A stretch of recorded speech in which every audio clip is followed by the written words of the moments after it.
Hello everyone, once again welcome back to our channel art of Mathematica. So आज हम जो last दो ही साम है वर्कशीट 3 में मैंने कहा था कि मैं कोशिश करूंगा कि एक ही पार्ट में डाल दूं। मेरा भी इंटेंशन भी वही था कि एकदम जो 6 to 10 साम था वो एक ही वीडियो में डालूं, लेकिन नहीं हो पाया। तो आज बस दो ही साम करना है और ये दो साम बहुत ही इंपॉर्टेंट है, इसको मिस मत करना। तो चलो फिर देखते हैं वो क्या है। इस साम को सॉल्व करने से पहले कुछ कंसेप्ट देना है तुम लोगों को। शायद मैं पहले भी इंट्रोडक्शन वीडियो में दे के रखा है, फिर भी चलो एक बार और एक्सप्लेन कर देता हूँ। और नया भी कुछ है उसके बारे में बोलना है और एक नया तरीके से बोलूंगा। So guys, let's get started.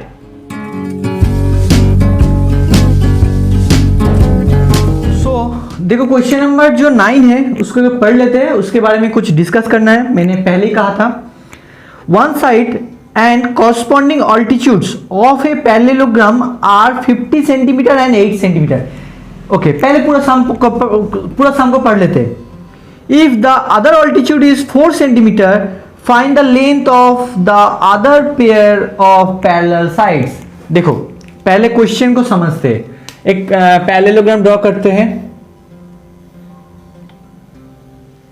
ध्यान से सुनना। देखो यहाँ पे जो कहा गया है कि ये जो वर्ड है बहुत ही महत्वपूर्ण है, वो है one side and corresponding altitude of a parallelogram is 50। देखो 50 एंड 8 पहले समझ लो। वन साइड मतलब सोचो ए बी को हम 50 मान लेते हैं, 50 सेंटीमीटर।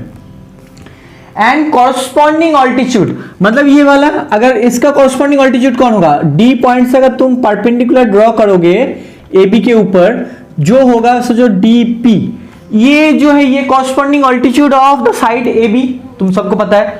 अब एक और बात बताओ, अगर हम ये जो डीपी मैंने ड्रॉ करा है, अगर इसके जगह पे मैं अगर यहां पे ड्रॉ करूं, ऐसे परपेंडिकुलर ड्रॉ करूं और यहां पे अलग अलग परपेंडिकुलर ड्रॉ करूं, मैं इन तीनों का लेंथ अलग होगा या सेम होगा, ये पहले बताओ। देखो इन तीनों का जो लेंथ होगा वो सेम होगा। क्यों? क्योंकि दो पैरेलल लाइन के बीच में हमेशा डिस्टेंस क्या होता है, सेम होता है। अब कुछ भी कहा नहीं गया, डिस्टेंस सिर्फ कहा गया, मतलब परपेंडिकुलर डिस्टेंस हम मन ही मन में सोच लेंगे। ये कंसेप्ट को ग्रो कर लो, अपने मन में ये डाल लो कि डिस्टेंस मीनिंग परपेंडिकुलर डिस्टेंस के बारे में कहा गया है यहां पे। ओके, तो यहां पे डीपी, यहां पे ये वाला सोचो एक्स वाई एम एन कुछ भी हो, इन सब का जो लेंथ होगा सेम होगा।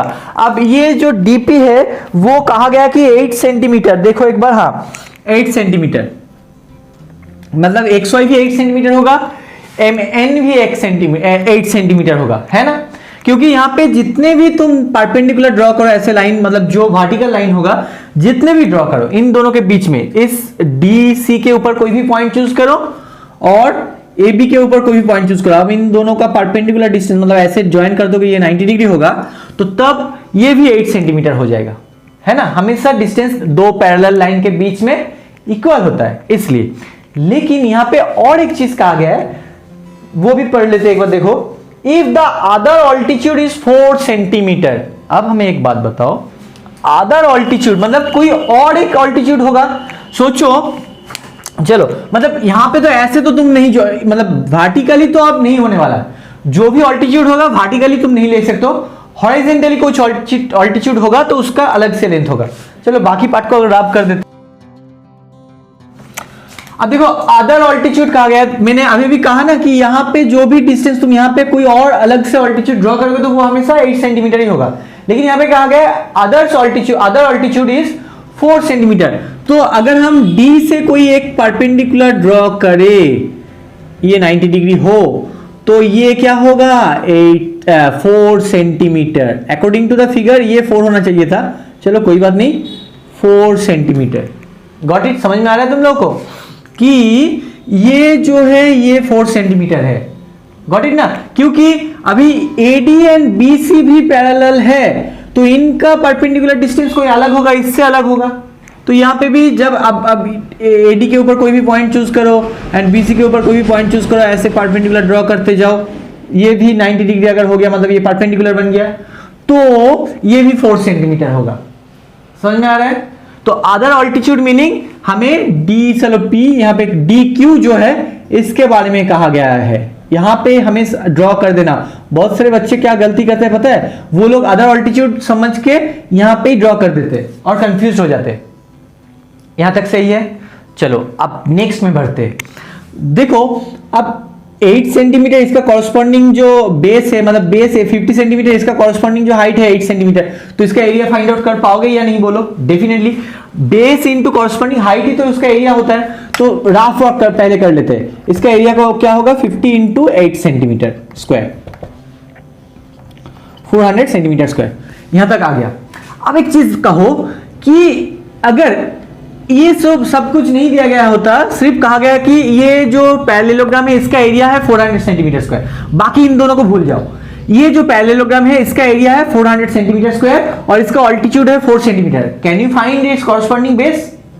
अब बताओ, डी क्यू का कॉरस्पॉन्डिंग बेस मतलब इसके हिसाब से ये वाला बेस होना चाहिए, तो उसको फाइंड आउट करना है। ये क्वेश्चन मार्क है यहां पे बीसी का। Got it? तो ये जो क्वेश्चन है ना, यहां पे पिछले वाले क्वेश्चन में क्या था कि उसका एरिया डायरेक्टली दिया गया था और उसका ऑल्टीट्यूड भी दिया गया था, बस तुम्हें उसका बेस फाइंड आउट करना बीसी। लेकिन यहां पे क्या है, डायरेक्टली एरिया नहीं दिया गया है। तुम्हें क्या करना है, तुम्हें क्या है, और एक जो पेयर है बनता है, इसके हिसाब से ये बेस होगा और इसके हिसाब से ये बेस होगा। तो ये जो ऑल्टीट्यूड है उसके हिसाब से जो बेस है, इन दोनों का वैल्यू दिया गया है। मतलब तुम्हें पहले क्या करना है, यहां से एरिया फाइंड आउट करना है। अब बताओ, एक ही पैरेललोग्राम का तुम इसका ऑल्टीट्यूड है उसका बेस फाइंड आउट कर पाओगे? तो एक ही पैरेललोग्राम होगा मतलब उसका एरिया तो सेम ही होगा 400 सेंटीमीटर स्क्वायर। Got it? समझ में आ रहा है? यही कंसेप्ट है। आई थिंक तुम लोगों को समझ में आ गया है। तो अभी हम स्टेटमेंट लिख के सॉल्व करेंगे। देखो ये वाला अगर समझ में नहीं है तो फिर से एक बार रिवाइंड कर लो और एक बार फिर से सुनो, ठीक से समझ में आ जाएगा। मैंने स्टेप बाय स्टेप सबको एक्सप्लेन करा है। चलो तो फिर अब स्टेटमेंट लिख के इसको सॉल्व करेंगे। Question number 9, base and altitude of the parallelogram ABCD। अच्छा एक चीज याद आया मुझे, बहुत सारे बच्चे कहते हैं सर फिगर ड्रॉ करना मैंडेटरी है। देखो मेरे लिए अगर मुझे पूछोगे तो मैं तो कहूंगा मैंडेटरी है, लेकिन एक बात जो है ना, एक्चुअली मैंडेटरी नहीं होता है, लेकिन फिगर का महत्व क्या है पता है? अगर तुम ड्रॉ करोगे मेंसुरेशन में फिगर ना, तो तुम एक विजुअलाइज कर पाओगे। तुम्हारा जो प्रॉब्लम चल रहा है, कुछ समझ में है, समझना है, कुछ भी हो, वो तुम विजुअलाइज कर पाओगे। इसलिए मेरा सलाह है तुम लोगों को ड्रॉ कर लो। चलो स्टेटमेंट को और एक तरीके से लिखता हूं। In the parallelogram ABCD, base चलो मैं अगर AB मान लू, base AB equals to 50 centimetre मैंने चूज करा है, and corresponding height DP equals to 8 centimetre. ठीक है, अब तो एरिया क्या होगा? एरिया इक्वल्स टू डायरेक्ट कर देता हूं, यहां पे लिखा है मैंने 50 into 8 centimetre square, 400 centimetre square. 8 5 40 and एक 0 आएगा तो 400 सेंटीमीटर स्क्वायर। यहां तक हो गया। अब हमें ये जो पैरेललोग्राम है इसका एरिया मिल गया। Another height has been given. Now another altitude DQ equals to 4 centimeter. Another altitude is given. This is let base corresponding base। चलो यहाँ पे corresponding base क्यों लिख रहा हूं? क्योंकि देखो अगर ये ऑल्टीट्यूड होगा इसके हिसाब से कौन होगा बेस? BC। तो इसलिए मैं corresponding base लिख रहा हूं। corresponding base BC equals to x centimetre और B x सेंटीमीटर, ऐसे लिख सकते हो। चलो अब ये अगर x मान गया, so according to the question क्या लिखने वाले हम लोग बताओ। देखो एरिया जो है इसका क्या होगा? Base into height. ये है बेस और ये है हाइट, देख सकते हो।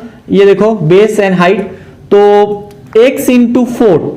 Got it? क्या होगा? वो होगा 400 सेंटीमीटर स्क्वायर। तो 400 ये एक इक्वेशन बन गया। 4 इंटू है, इस साइड में ट्रांसपोज करोगे तो डिवाइड हो जाएगा।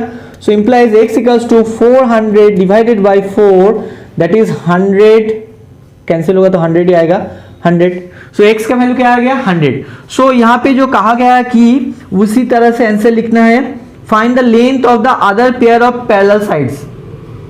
Other pair of parallel sides मतलब ये दो साइड का लेंथ हमें फाइंड आउट करना है।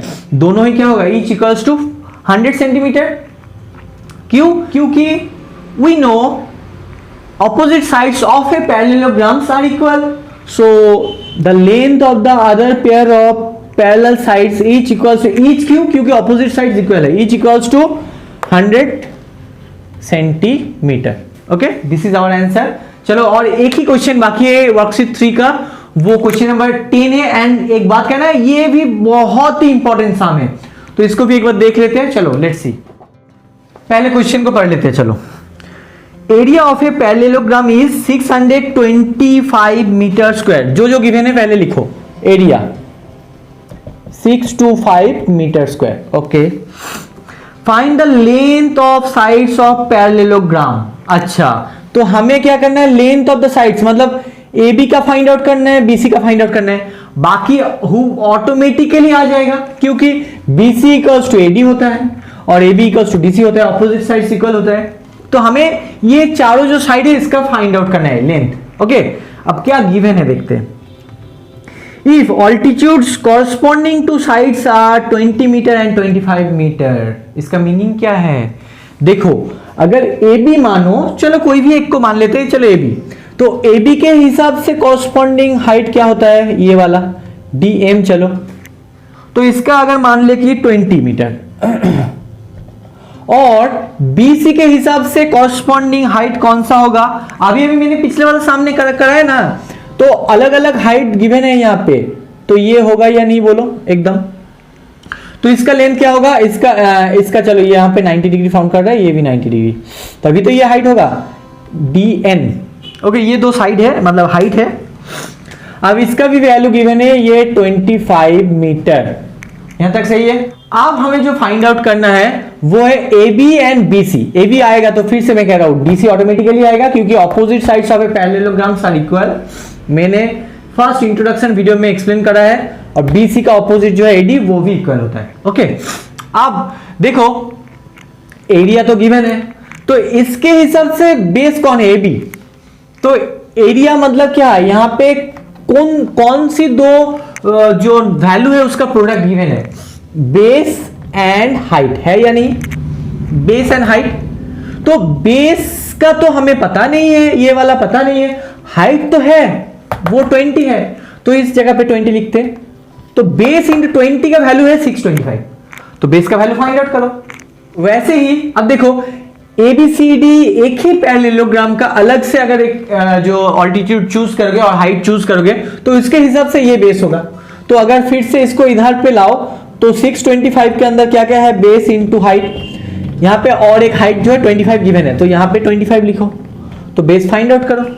सेम मेथड सेम प्रोसेस, क्योंकि एक ही पैरेललोग्राम का एरिया जो है वो मतलब यहाँ पे जो मैं कैलकुलेट कर रहा हूं वहां पे एक ही पैरेललोग्राम है. कभी इस बेस को मतलब इस हाइट और बेस के हिसाब से फाइंड आउट कर रहे हैं एरिया, इस बेस और इस हाइट के हिसाब से फाइंड आउट कर रहा हूं, लेकिन एरिया चेंज होगा. एक ही पैरेललोग्राम होगा तो उसका एरिया एक ही होगा ना, वो 625 है. तो अलग अलग करके इसको फाइंड आउट करेंगे तो उसका आंसर मिल जाएगा. समझ में आ गया ना. यहाँ पे फंडा जो है हाइट, दोनों जो अलग अलग टाइप का हाइट होता है, मैंने अभी भी कहा कि दो डिफरेंट हाइट दिया गया है, मतलब एक जो है हॉरिजेंटली होगा ये वाला और एक जो है वर्टिकली होगा ये वाला. दोनों हाइट वर्टिकली नहीं हो सकता है और दोनों हाइट हॉरिजेंटली नहीं हो सकता क्योंकि ऑपोजिट साइड पैरेलल मतलब उसके बीच का डिस्टेंस हमेशा सेम होता है. मैंने अभी भी कहा है.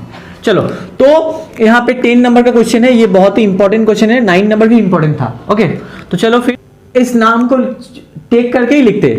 इन A B C D parallelogram altitude D M equals to क्या है 20 मीटर. ये मैंने चूज करा है. चलो लेट कर देते हैं. अब and corresponding base A B होगा. इसका वैल्यू हमें पता नहीं है इसलिए मैंने इसको x मान लिया है. Okay, x centimetre.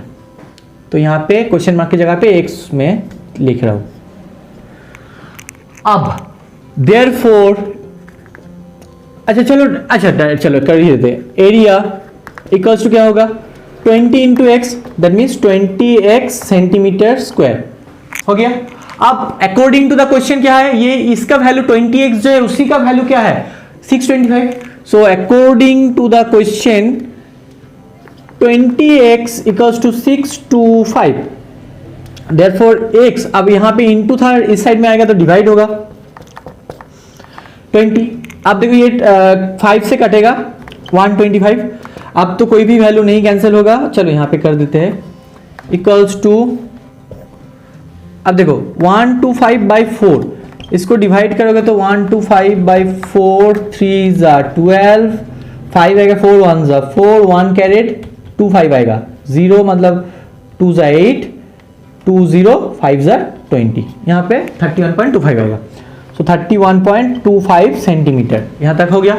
ओके, अब और एक जो पार्ट है वही तरह से करना है कि और एक जो हाइट है, अगेन चलो और एक कलर यूज करता हूं, तुम लोगों के लिए आसान होगा।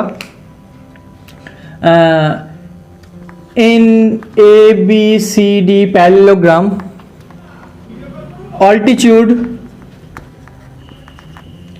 DN ये जो है 25 मीटर, therefore and corresponding base, corresponding base क्यों, इसके हिसाब से ये वाला बेस होगा, वो है, अच्छा x का वैल्यू तो आ गया है, वो है 31.25 centimeter. BC equals to y centimeter में अभी चूज करा है। देखो x तो ऑलरेडी यहां पे चूज करके रखा था ये वाला, तो अभी इसका भी x नहीं, दोनों का इक्वल हो सकता है, तो एक ही वेरिएबल चूज नहीं कर सकते हो, इसका आंसर डिफरेंट आएगा, इसलिए डिफरेंट वेरिएबल, इसलिए मैंने y चूज करा है। y के बदले में तुम x के, बस x को चूज मत करो, कोई भी वेरिएबल चूज करो, z चूज करो, a चूज करो, b चूज करो, x चूज मत करना, ये याद रखना। ओके, तो कॉरस्पॉन्डिंग बेस अगर ये हो गया तो डायरेक्ट कर देता हूं अकॉर्डिंग टू द क्वेश्चन, क्योंकि मैंने ऑलरेडी ये करके रखा है। बेस इंटू हाइट मतलब 25 into Y, base into height, ये बेस है ये हाइट है, इक्वल्स टू 625 अगेन होगा। अब बताओ y जो होगा क्या, ये डिवाइड होगा ना 625/25, 25 स्क्वायर जो है 625 होता है, सो 25 जा 625, सो 25, ये वाला जो है एक आंसर और ये वाला जो है एक आंसर, तो यहाँ पे क्या होगा 25 सेंटीमीटर। तो दोनों बेस मांगा है वो लोग, एक होगा 25 सेंटीमीटर और एक होगा 31.25 centimetre. So this is our answer. So find the length of the sides, so therefore length of the sides be 25 centimetre 25 centimetre, क्योंकि opposite are equal, and 31 centimetre 31 centimetre. Okay, so guys I hope you like this video. तुम लोगों को समझ में आ भी गया है। देखो मैं बहुत ही धीरे धीरे अच्छे से समझा है, अगर समझ में आ गया तो एक बार कमेंट बॉक्स में लिख दो कि सर मुझे एकदम तो समझ में आ गया, और अगर नहीं भी आया तो भी लिखो। और एक बात कहना है, जो लोग अंत तक रहे हो मेरे साथ, एक बार लिख दो कि I have seen full video, ताकि मुझे भी पता चल जाएगा और बहुत अच्छा फील होता है। तुम लोग करते भी हो, इसलिए मैं बार बार इसको रिपीट करता हूँ। सो गाइस, तब तक के लिए सब अच्छे से रहो, goodbye and take care.